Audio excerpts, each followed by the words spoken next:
Well, another huge story this week, the trial of the woman accused of leading the Feeding Our Future fraud scheme. Now, her name is Aimee Bock, and today the witness testimony, it all continued. And our Rob Olson explains for us that one witness had some very surprising testimony.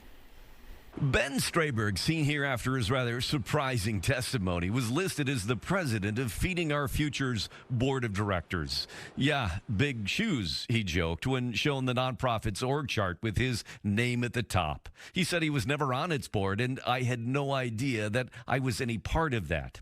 He said that he met Aimee Bock, the Feeding Our Future founder, through mutual friends when he bartended in St. Paul. He was shown documents filled out when he allegedly joined her board, said he'd never seen them, that it was not his signature.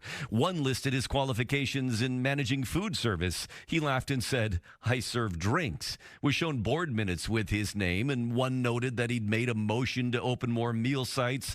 He testified he was never at those meetings and in fact knew nothing about them. Bock is charged with wire fraud and bribery counts for her alleged role in the $250 million federal meal fraud. The prosecution says she orchestrated adding more than 200 meal sites, filed false claims of those sites, serving millions of meals, is accused of demanding kickbacks to stay involved. Also on the stand was a woman who testified that Aimee Bock had recruited her to join the fraud and coached her to falsify claims.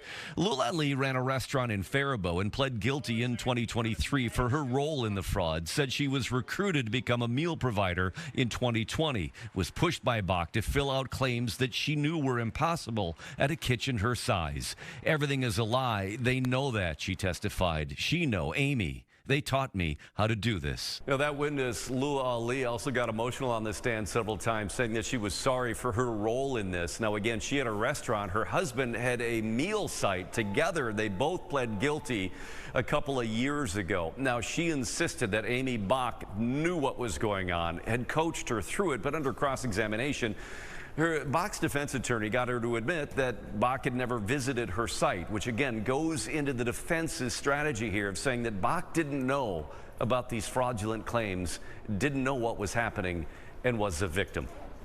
In Minneapolis, Rob Olson, Fox 9.